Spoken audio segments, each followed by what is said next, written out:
Bom dia, pessoal. Que alegria estar com vocês. Meu nome é Joel Vargas. Eu sou um caseiro. Trabalho aqui numa sede muito bacana, muito legal. E eu gosto muito de estudar a Bíblia. Eu também tenho um curso de hipnose clínica, que eu atendo algumas pessoas. Também tenho o curso de energia da alma, que é muito show de bola, que eu aplico. E também tenho algumas características espirituais bíblicas que eu gosto de praticá-las de acordo com o que as pessoas me procuram. Imposição de mãos, ungir, orar pelas pessoas, essas coisas simples que funcionam. Então, muitas pessoas me procuram e me perguntam coisas, né? Se questionam. E geralmente, quando essas pessoas vêm até mim, eu tento responder. E aí, quando acumula muita coisa, eu venho aqui e falo em vídeo, que fica mais fácil, né? Daí eu faço um vídeo geral, você olha e estas coisas vão se respondendo dentro de você, porque quem faz, quem cura, quem abençoa, quem realmente resolve os problemas é o Espírito do Senhor Jesus, tá bom? É Ele que faz isso. Existem muitas ferramentas, existem muitos anjos do Senhor, existem muitos ascensionados, pessoas incríveis, mas todas elas passam por uma hierarquia, todas essas energias, esses seres passam por uma hierarquia. E nesta hierarquia existe um administrador, e esse administrador nós reconhecemos como filho de Deus, né? Então, seguindo esse princípio, né, que quer queira, aceite ou não, vai em determinado momento você vai necessitar ter um alinhamento espiritual, né? Em algum momento você vai ter que se alinhar.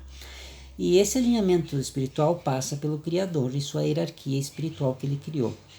Não é Deus que administra as coisas como alguns pensam, como um rei mandando e governando. Não, ele confia aos seus e os seus fazem o que tem que ser feito. Eu lembro nesse momento, Apocalipse 1, versículo 3, né?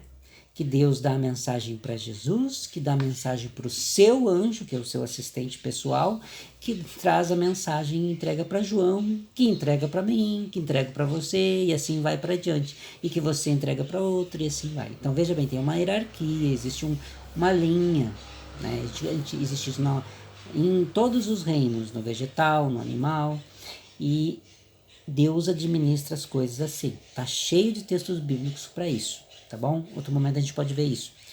Pensando assim, eu venho trazer para você algo que está acontecendo no mundo hoje. Existem muitos líderes espirituais, né? E eu quero deixar bem claro que quando eu falo de líder espiritual, eu estou me referindo a pessoas que trabalham com a espiritualidade. Eu não estou especificamente falando de pastor ou coisa assim, não. Todos, todos. Seja você qual for a tua religião, qual for a forma de crença que você tem, toda pessoa que tem, até o porteiro, né? O porteiro que tem aquele grupo de pessoas que passa por ali, que ele tem que estar tratando com elas, né? Ou mesmo um assessorista, como eu fui muitos anos, ou monitores de escola, como eu fui muitos anos, você está tratando com pessoas e você então é uma forma de líder espiritual também, porque você está em contato com seres espirituais, seres de luz de Deus que estão aqui na Terra com alguma missão. Esses seres às vezes precisam de um sorriso teu, né? Precisam de uma simpatia, né? De uma palavra, às vezes, muitas vezes não, mas muitas vezes uma palavra, muitas vezes apenas a tua presença, tá bom? Então você é um líder espiritual e a minha palavra agora é para você. Eu queria falar para vocês desmistificar algumas coisas e contar algumas coisas que eu sinto que não são percebidas pelos líderes espirituais. Olha só. Então, vamos lá. Imagina, para nós começar bem, imagine que existe ali uma reunião de seres celestiais ali, de anjos de Deus, e cada um resolve administrar. Olha, eu recebi a Grécia para administrar, eu recebi os sírio-fenícios, eu recebi os caldeus, eu recebi os egípcios. Cada um recebe um grupo, né? Lá no início, para administrar, e ele vai trabalhando naqueles grupos. Imagina. E aí chega um determinado ponto que o próprio Senhor Jesus, com uma equipe dele, resolve administrar um grupo. E aí eu imagino que todos digam: eu tenho aqui a Grécia poderosa nisso, o Senhor quer administrar? Não, pode continuar teu trabalho. Aí vem outro: olha, eu tenho os egípcios, eu tenho isso, aquilo. E o Senhor de repente diz: não, eu vou escolher um grupo para mim, né? Vou pegar uma equipe aqui, vocês vão trabalhando do jeito de vocês aí, com os humanos aí, né? E eu vou administrar um outro grupo. Daí ele olha lá de cima e pensa: nossa, quanta gente, né? Era, como é que é? Era fariseus, não, era os macabeus, tanta gente aí que a gente nem lembra os nomes, né? Eu lembro, né, quando Israel entrou na Terra Prometida, tinha ali, né, Eveus, Jebuseus, era uma confusão de povo ali, né? Mas o Senhor resolve então falar com o Abraão, né? E o Abraão atendeu. E o Senhor então resolve criar, a partir de um cara que não podia ter filhos, uma nação poderosa. Porque ele queria trabalhar essa questão da autoestima espiritual, queria trabalhar algumas coisas, como, por exemplo, eu ia ser nada, eu ia ser só uma pessoa, só um sheik que queria ter filhos ou não, mas eu nem filhos podia ter. Então aparece um senhor aqui que diz que eu vou ser pai de muitas nações. E para me fortalecer minha fé, vem um cara que eu não conheço, né, que é o Melquisedeque, né, que é um sacerdote e também rei, e vem e me agrega, né, conhecimento e tudo mais, e me dá esperança nessa fé. Vamos pulando para frente mais rápido e a gente vai perceber que todos os que creem nessa promessa de Abraão se tornam filhos de Abraão, filhos da promessa. E isso foi dado para nós. Todos a humanidade se tornaram filhos dessa promessa de serem administrados por esse ser. Ok? Agora, quando Abraão se questionou quando isso acontecia, onde seria isso, Deus diz: não, vai ser nessa terra mesmo. Mas está cheio de civilizações aqui, cheio de outros administradores com seus próprios povos. Diz: não, tudo bem, mas eles estão tendo a oportunidade deles, eles têm mais 40 anos de oportunidade. Aliás, desculpa, mais 400 anos. Depois desses 400 anos eu vou trazer vocês para cá, a tua descendência para cá, e aí eu vou trabalhar em cima dela, papel branco, para ver o que eu posso fazer. Veja que Deus, na sua incrível sabedoria, ele não pegou uma nação pronta, ele constituiu ela passo a passo. Junto com os seus ministros, os anjos de Deus, os seres celestiais, ele foi construindo o seu próprio povo, porque ele tinha uma ideia em mente, ele tinha uma ideia para passar adiante. Essa ideia envolvia muitas coisas, mas uma coisa era a mais importante de todas, era a consagração do próprio povo. O povo que tinha, que seria tipo uma luz, né? Uma luz para os outros de comportamento, de ideias, uma luz de como Deus age e principalmente do amor incondicional de Deus para todos. Era um povo assim que ele queria, e por isso ele queria formar desde o começo. Nós sabemos, por experiência, que isso não aconteceu. E vamos pular para frente agora. A gente pode voltar em outro momento para falar mais sobre todo esse desenvolver com Abraão, né? Aí nós vemos a história do povo de Israel e dos crentes, dos evangélicos, dos católicos, todos os espirituais de hoje, refletida nessa origem também. Olha só, muito importante isso. Refletida muito. Então nós pulamos agora para 400 anos depois de Abraão. 400 anos depois da promessa. Agora Deus suscita uma pessoa, que é o Moisés, e esse Moisés chega para esse povo que é filho da promessa a princípio, e traz essa liberdade para eles. E pergunta se eles querem realmente essa liberdade. Querem. E eles aceitam, com muito espernear ali, né, muita luta, eles aceitam isso. E eles começam agora essa jornada de sair do Egito. A gente conhece a história em filmes e tudo mais. E quando eles saem do Egito, acontece uma coisa muito interessante. A primeira coisa que o Moisés faz com o povo é levar o povo para essa reconsagração. E quando eles chegam no Monte Sinai, e antes de receber a lei, né, eles se consagram àquela ideia e àquela promessa de Abraão, ok? E eles recebem da mão do Criador um contrato. E eles vão ali, pegam a canetinha e assinam esse contrato, ok, com o Criador, e passam a se tornar um estilo de nação que era para ser o que é a luz do mundo e tal, né? E blá, e blá, blá, blá. O problema é que eles não entenderam as linhas pequenas do contrato, não compreenderam. E aí começa toda uma jornada de disciplina pelo deserto. E aquela geração, né, infelizmente não cumpre o contrato e passa, perde. Os filhos recebem o contrato, reassinam lá com Josué de novo e começam a melhorar o contrato. Por que eu estou falando isso, meus amigos? Porque muitas pessoas interpretam de forma errada algumas coisas da palavra de Deus. Nós que somos filhos da graça, nós somos antes desse contrato, ok? Nós somos da fé, como o apóstolo Paulo cansa de falar nas Escrituras, em Coríntios, Gálatas, Efésios, todo o tempo ele está falando isso, de forma clara. Nós somos filhos da fé antes do contrato. Ah, mas a gente tem que guardar a lei. Não, a gente não tem que guardar a lei. A gente tem que ter o espírito no coração de carne, agora e não de pedra lá do Sinai. E então com esse coração de carne, a gente guarda no espírito. Isso se reflete na nossa vida cartesiana aqui, dessa realidade. Ok? Esse é o caminho. De dentro, é orgânico, de dentro para fora. Porque o Espírito de Jesus foi colocado dentro de nós para sair, não tá ali fora para entrar nos ouvidos da gente como a gente erroneamente está sendo ensinado. Porque isso é terceirizar a vontade. Quando a gente coloca a vontade dentro de nós, ela é orgânica e sai pelos poros. Por isso Jesus disse, não é o que entra que contamina, não é o que entra pela boca, mas o que sai da boca, porque já sai do espírito que não está consagrado. Então veja que muitas pessoas não entendem o contrato que fazem com Deus quando elas se aliam a um determinado quadrado de crenças e igreja. Você tem que ter cuidado, percebe?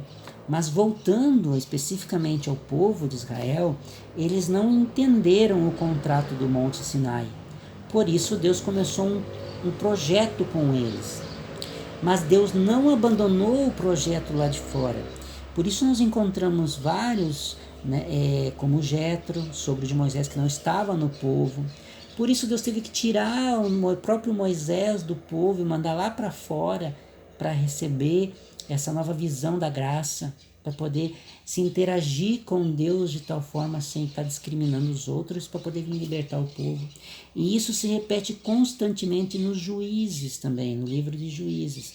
Todo tempo, se você for perceber, Deus não chama o sacerdote, não chama os levitas, não chama os anciões, nem os príncipes do povo, como está descrito ali, para libertar o povo quando ele entra em problema.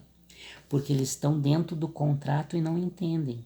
Então o Senhor vai lá fora do contrato, na graça, lá com Melquisedeque e Abraão de novo, pai da fé, e traz alguém que compreende isso para libertar o povo, a igreja. Por isso está escrito em Apocalipse, sai dela, povo meu, sai da onde? Da Babilônia. Que Babilônia? A Babilônia são todas as igrejas que têm o fermento da falta de compreensão do contrato com Deus. Por isso Jesus veio revogar esse contrato. Todo mundo é muito bom em dizer que Jesus veio revogar a lei. Jesus veio revogar o contrato e liberar a graça para todos. Isso não isenta de guardar os princípios, é óbvio. Não é disso que se trata o assunto aqui. Se trata de um contrato espiritual que você às vezes não tem noção. O melhor exemplo clássico disso é o de... Está em Juízes 13, é o de Sansão. Sansão veio de pais, que está ali no primeiro versículo, né? O primeiro versículo diz que os pais viviam num momento em que o povo estava sendo escravizado, oprimido, né, pelos filisteus, e Deus resolve libertar o povo. E ele não vai aos sacerdotes, não vai aos levitas, não vai aos príncipes de Israel, nem aos anciões, nem líder nenhum. Ele vai a um casalzinho que nem podia ter filho. Isso fica claro ali nos versículos a seguir, né? O anjo ainda joga na cara, né? Joga na cara, né? Da mulher ali, né? Que ela não pode ter filho, mas vai ter, pela graça dele. Mesma coisa lá do Abraão também. Não pode ter filho, mas de ti eu vou fazer uma grande nação. Olha só que interessante como Deus trabalha a forma de pensamento para gerar gratidão. Para dizer assim, não, eu não ia existir, mas eu existo por Deus. O povo de Israel não era para existir. A igreja não era para existir, mas ela começou a existir porque Deus quis. Só que Deus destruiu o povo de Israel muitas vezes porque eles foram desobedientes à missão deles, que era ser a luz e o sal do mundo. Quando eles deviam abrir as portas para Nabucodonosor, se ajoelhar, se prostrar e serem humildes, eles foram arrogantes. E a igreja será destruída, como a gente entende hoje, pelo mesmo motivo. Só vai sobrar os pequenos grupos, né? E sobrar as pessoas espirituais. Infelizmente, estou falando uma verdade dura e crua, porque Deus está prestes a destruir o que fez. Está escrito. Quem quiser pesquisar, pesquise. Então, aqui estamos vendo Sansão como uma promessa, né? É um exemplo clássico da igreja, do povo e de muitas pessoas que se consideram acima de Deus, porque são líderes que, né, como diz lá em Mateus 23, estão sentados na porta, na cadeira do Moisés lá, não deixam ninguém entrar nem sair. Esse entrar e sair é o Espírito de Deus no coração. Pregam, né? E quando elas pregam, elas estão trazendo de si para o povo, quando nós deveríamos estar abrindo a torneira e liberando o Espírito para o povo. É muito sério e a gente pode voltar a esse tópico. Nesse momento deve ter muita gente brabo comigo, fulo da vida, né? Mas Senhor Jesus, ó Senhor Jesus, Deus abençoe cada um e cada um receba aquilo que é seu de direito. Amém? Aqui nós encontramos agora o Sansão, né? Já adulto, como uma promessa de Deus, representando o povo, representando os líderes, representando tudo. Só que aqui ele não quer fazer a vontade de Deus, ele quer viver a sua vida, a sua forma de crer. E nós vemos isso em muitas igrejas, né? Muitas crenças, muitas filosofias, muitas ideias espirituais querendo viver a sua ideia compactada, né? A gente compacta a Deus muitas vezes como uma folha, né? A gente quer fazer de Deus entrar dentro da nossa cabecinha, no que a gente acredita, compacta Deus, né? Só que o Espírito do Senhor não é assim que funciona. Deus é muito maior do que isso, tá bom? E aqui estamos de novo no Sansão.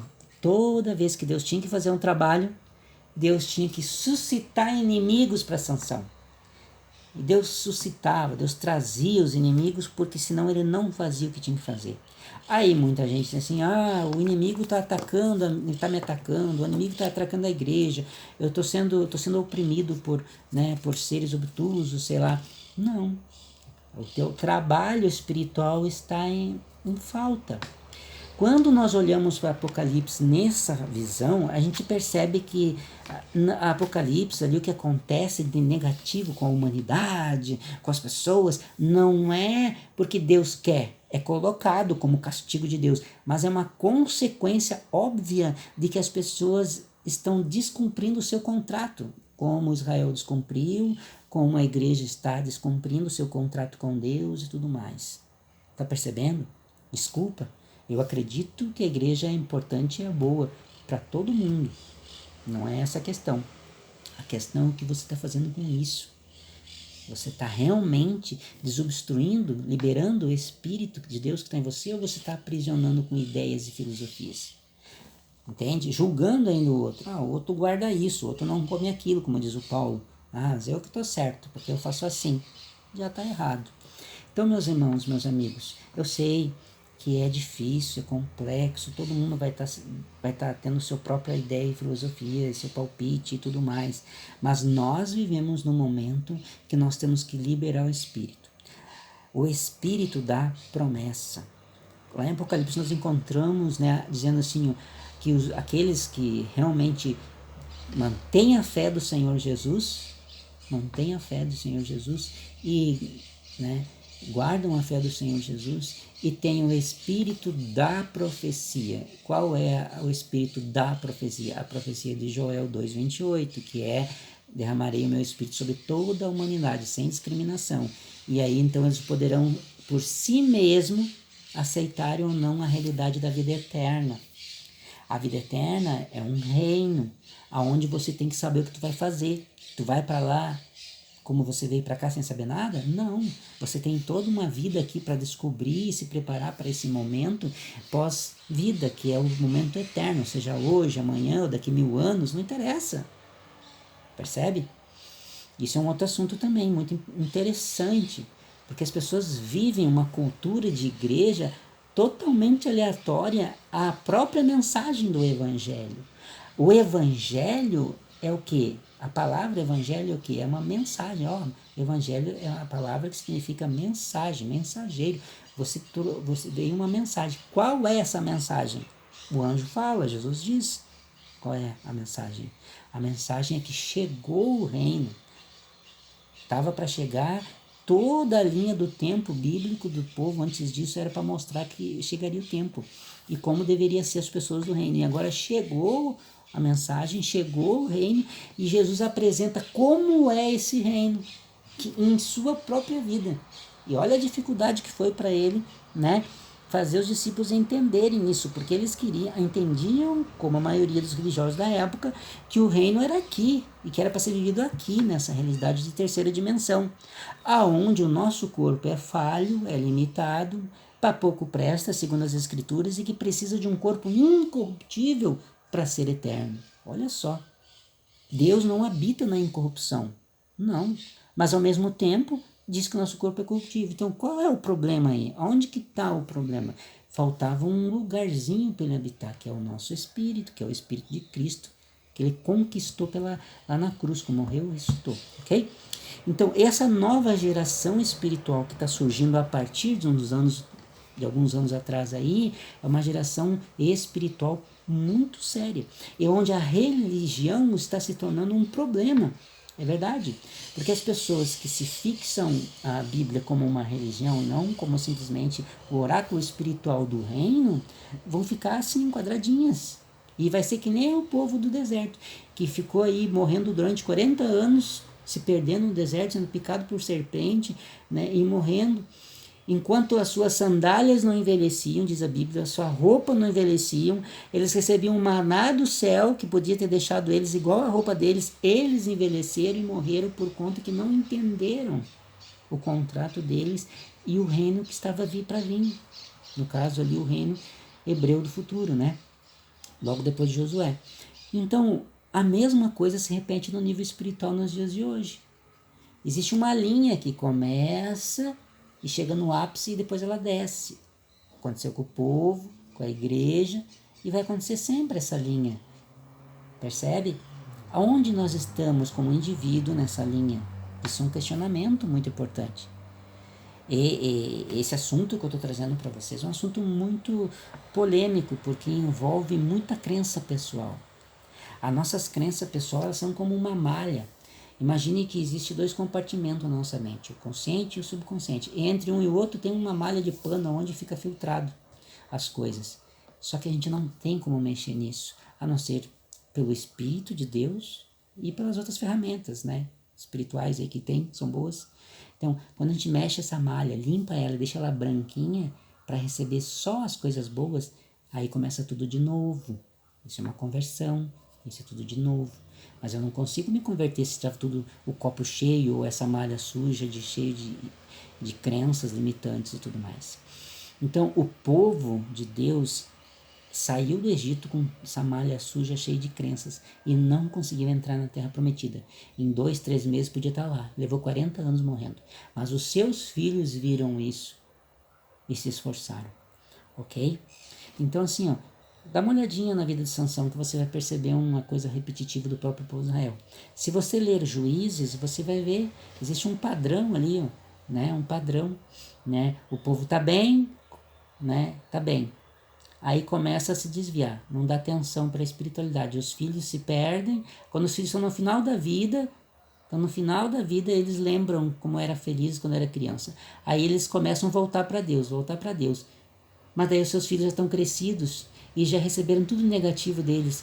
Aí já quando eles estão lá em cima com Deus, os filhos estão lá embaixo. E tá sempre assim.